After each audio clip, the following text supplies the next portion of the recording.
but you must actually walk the path. The most important thing that you must do is you must complete the challenge. All right. What I want from you at the end of the week is for you to say, that was the best dollar I ever spent.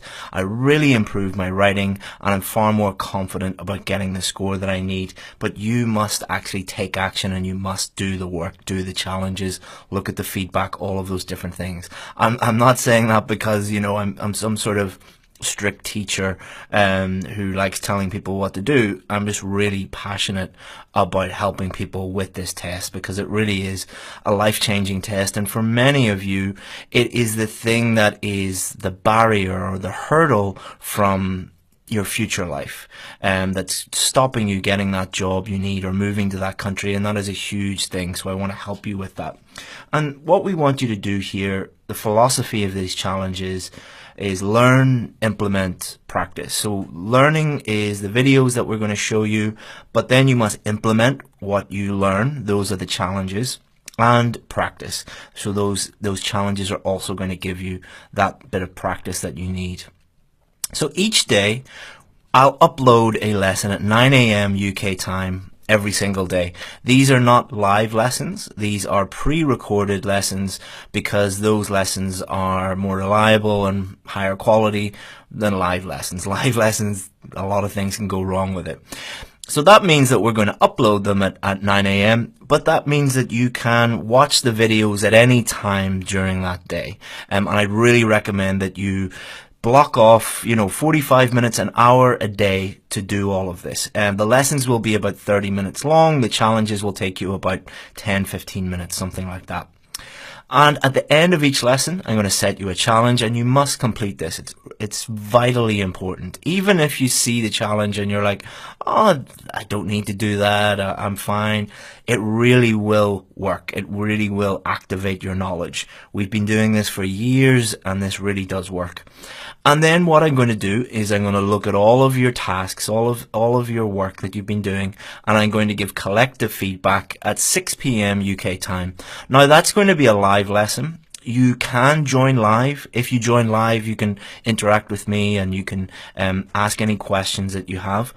But if you do not have time or you're in a time zone where that's not appropriate or you're working, do not worry because you can catch up with those feedback lessons at any time during the week. So they'll all be stored for you here in the Facebook group. So if you can join live, great. If you can't, don't worry about it. So this is kind of the philosophy of how I teach IELTS, and all of my courses. This is the thing that students say to me. They say, thank you for breaking everything down and making it as simple as possible. So I can't make it as simple as 1 + 1 = 2, but I can make it as simple as possible. And because I teach in a very simple, straightforward way, it encourages my students to communicate with examiners, either through writing or speaking, or whether they're doing the reading test or listening test, to do their exam in a simple, straightforward way, which is really where you should be going instead of overcomplicating everything. What I try and do with my students is simplify everything and get them to simplify everything, and that leads to higher scores. That sounds a little counterintuitive, but it really, really does work.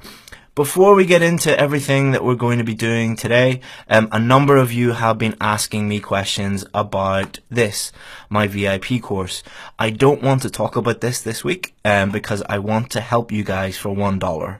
The VIP course is currently closed. Nobody can join it. All the places are taken. We have a waiting list.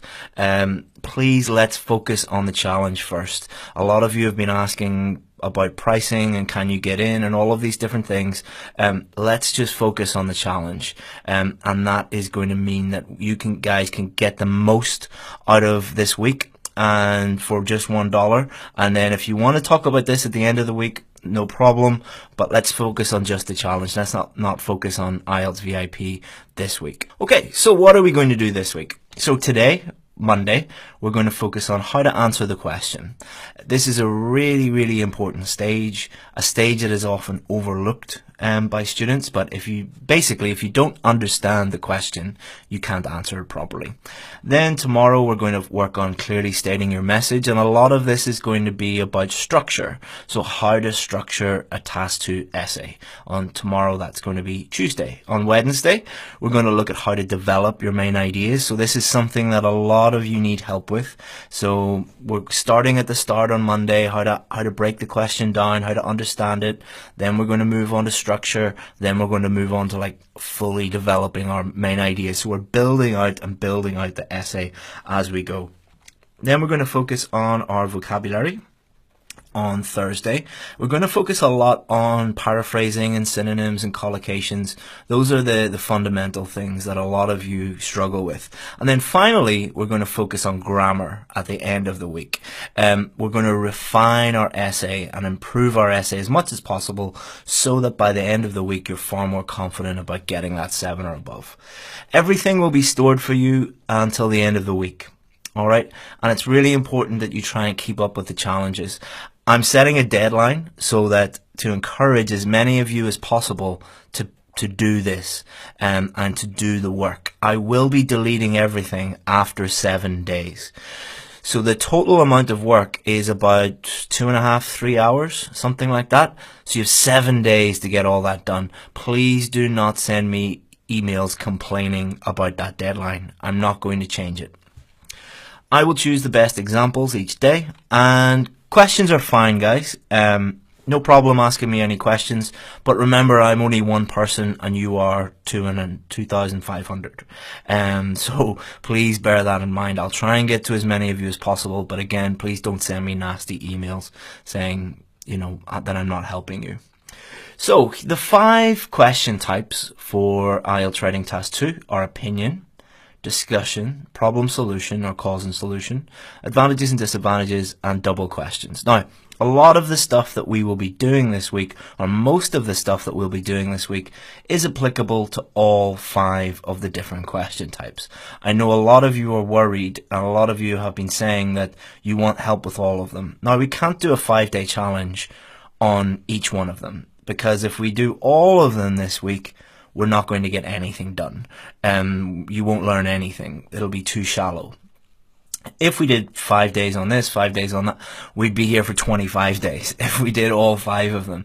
So what we're going to do as a compromise is a lot of the stuff we're going to be talking about will apply to all question types. So grammar, vocabulary, developing main body, paragraphs, developing ideas, analyzing the question. They're applicable to all of these.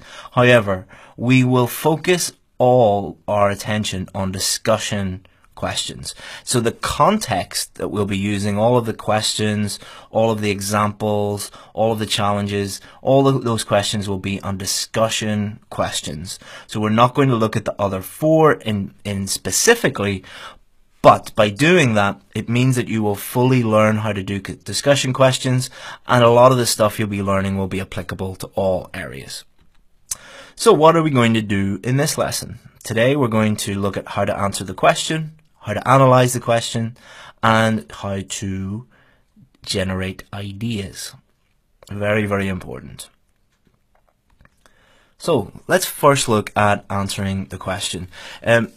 This is the most obvious thing you have to do, but the thing that very few of you actually do correctly. I've been doing this for years. I work with a huge number of other IELTS teachers and examiners, and when we speak to each other and when we talk about these things and try and figure out common student problems, one of the most common things that we all say is students just don't answer the question. And if you don't answer the question, you simply can't get a high score. So it doesn't matter how great your vocabulary is, or how great your grammar is, or how amazing your structures are, or anything like that. If you do not understand the question and you don't answer the question properly, you can't get a high score. It's as simple as that.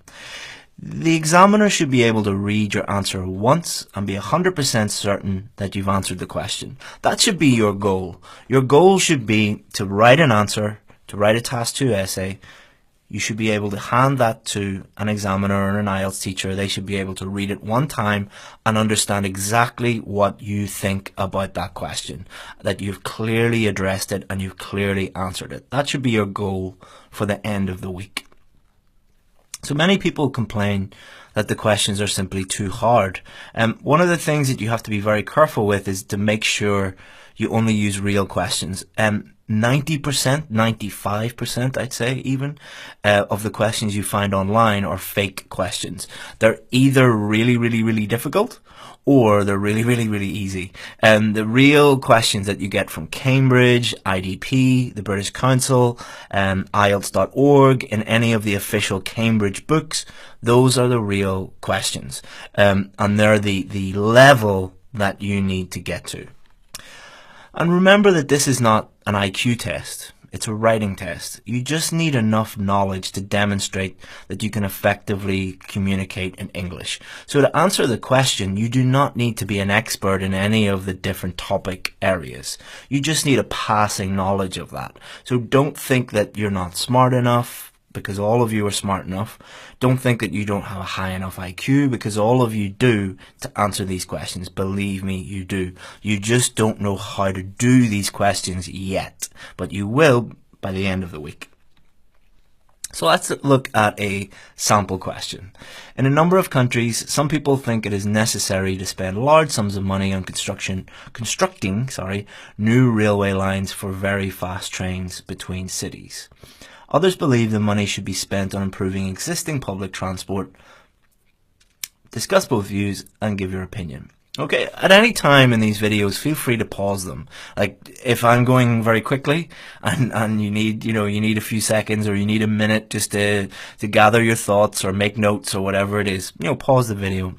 So pause the video and read this and try to understand it, because this is one of the questions that we're going to look at. And what we're going to do is now we're going to learn how to systematically, strategically attack this question and analyze this question. Because what I try and do with my students is make them very strategic thinkers and to attack questions in a very, very strategic way.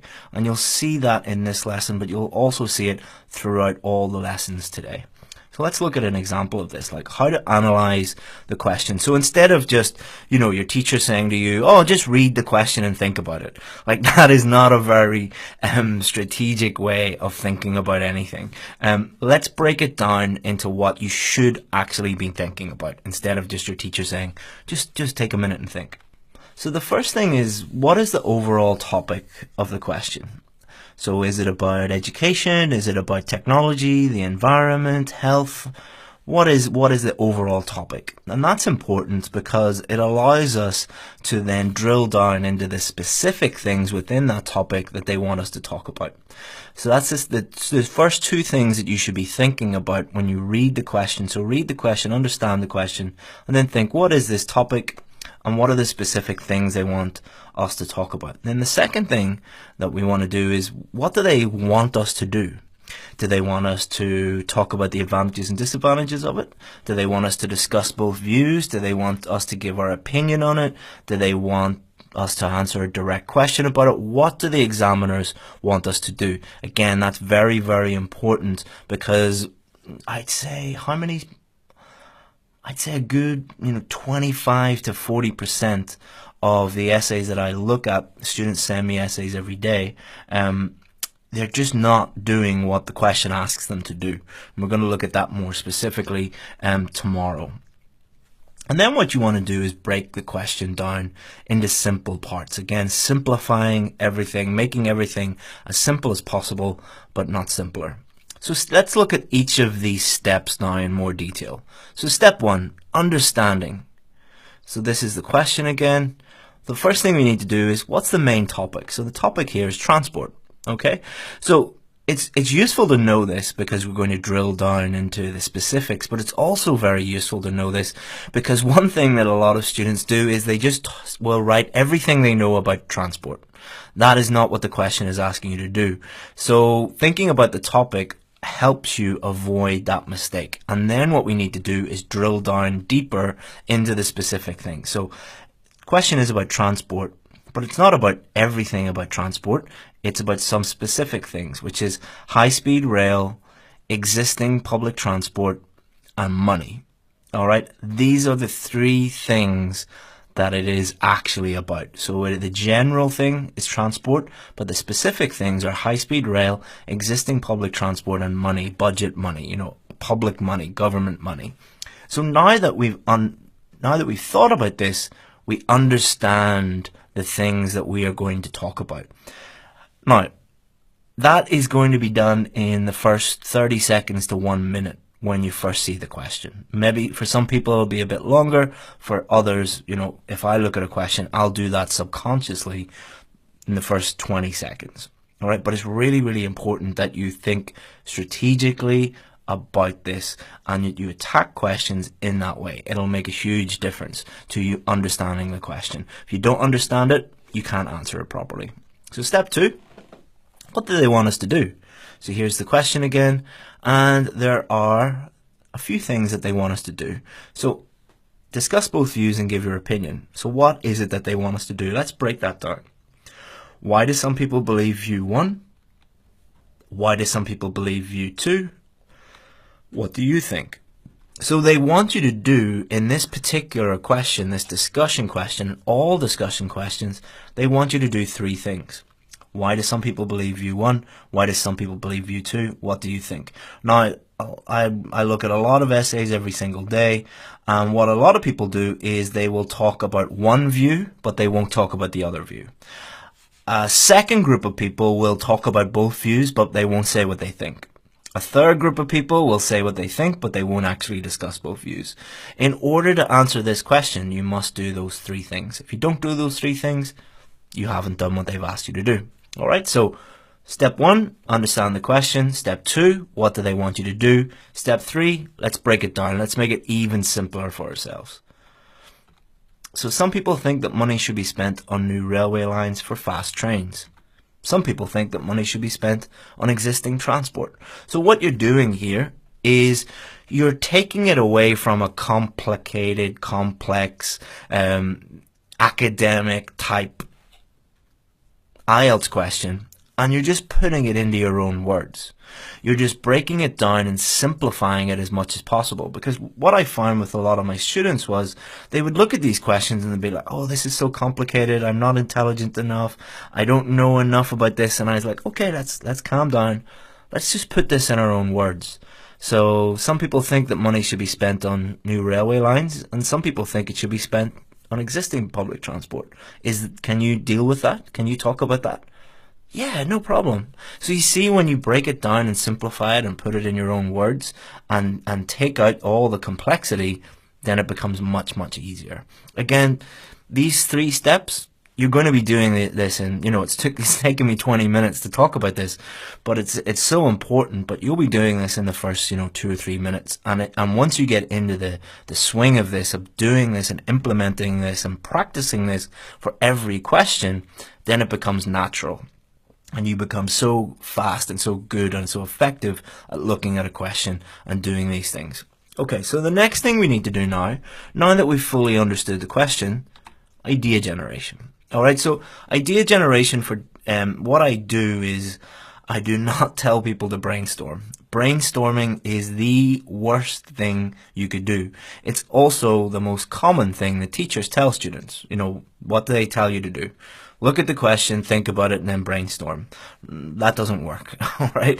It really does not work. As you know, as a student, it just doesn't work. So what I do with students is I get them to think about each of the different types of question differently, because they're all slightly different. So what I'm going to show you is how I help my students with idea generation for discussion questions. So what I get them to do is think about it in 3 stages. Why would someone think X? So why would someone think that side? So instead of brainstorming and thinking of all of these different ideas, just why would someone think that? And then when they think of an idea, put it through this filter. Is that idea logical? Is it obvious? And is it specific? All right, if it's logical, it makes sense, good. If it's obvious, like a lot of people, if you asked 100 people, You know, 90% of them would say that. And is it specific? So it's not vague. So if you can answer yes to all three of those questions, it's probably a good idea. Number 3, is that something I know enough about to explain and support with an example? So it doesn't matter if you have a great idea and it's logical, obvious, specific, but you just don't know anything about that idea. The ideas, the best ideas, are the ones that you can write about. It doesn't matter if you think of a good idea, but you don't know enough about it. So for discussion questions, this is all you need to do. For side 1, so there's 2 sides to discuss both views. One view, why would someone think that? Alright, so I've got some ideas. Is it logical? Is it obvious? Is it specific? And then can I write about that? If you can do those 3 things for both sides of the discussion, then you've got your ideas and you can go on. So let's look at this in more practical terms. If you're not getting this, if it's going over your head a little bit, pause the video, think about it, but we're going to continue. We're going to look at examples, so don't worry if you don't get this immediately. So let's look at this question. So let's use that idea generation technique and let's show you what it looks like in real life. So some people think that money should be spent on new railways for fast trains. Why would someone think that? It reduces journey times. Alright, very simple. That's obvious, that's straightforward, that's specific, and I can talk about that. Okay, let's look at the other side. Alright, so we've thought about an idea for the first side. Now let's look at the other side. So some people think that money should be spent on existing public transport. Why would they say that? Why would somebody say that? It benefits a greater number of people. Okay, that's simple, that's straightforward, that's obvious, that's specific. And I can talk about that. I can explain it and I can think of an example. So you see how this generates instant, specific, relevant ideas. Alright, instead of you putting, a circle or a cloud on a piece of paper and thinking of 17 different ideas, and most of them aren't even relevant, all you do with this particular type of question is just state the side and then think, why would somebody think this? They would think it because your idea. So you're thinking in a very straightforward, logical, and most importantly, a fast way. Alright, brainstorming will result in a huge number of irrelevant ideas and you're wasting your time. And you do not need to think of the most amazing, like, professor, Oxford or Cambridge level ideas. Just the obvious ones, the simple ones are always the best. So let's summarize what we did in this lesson. We looked at the 3 stages of question analysis, and we looked at idea generation for discussion questions. Now let's move on to activating all of those things that we've learned and doing the challenge. So here's the challenge. Here's a different question. Some people believe that it is good to share as much information as possible in scientific research, business, and the academic world. Others believe that some information is too important or too valuable to be shared freely. Discuss both views and give your opinion. Okay, so what I want you to do is I want you to do 3 things. And I want you to think about these 3 things for this question and write them below this video. First question, what's the main topic? What are the specific things they want us to discuss? And think of one idea for both sides. So apply what we have learnt in this lesson to this question, and that's how you learn. So here's some guidance. This is all part of a multi-step process. If there's some things that you're like, oh, what about this? And I have questions about this and I don't understand this. Do not worry. This is just the first lesson and all the lessons link together. Most of your questions will be answered and everything will become clearer as we go through the week. Keep it simple, alright? Do not try and overcomplicate things at this stage. Do not write a full essay. Do not write a full plan. Just answer those 3 questions. Do the challenge. I can't emphasize enough how important that is. And post below this video. Alright, don't email it to me or send it to me on Facebook or something like that. Just post it below this video so that all of them are in one place and I can see all of them. Thank you very much, guys. Hope that you enjoyed that lesson. See you at 6 p.m. If you want to come along for the live feedback session at 6 p.m, I'll be there and I'll give you feedback on your answers and I'll also be answering any questions. And If you don't, or if you can't make it at 6 p.m, don't worry. You can watch that feedback session at any time. I'll post it, I'll record it and post it in the group. Thank you very much, guys. Absolute pleasure teaching you. Thank you very much again. Bye-bye.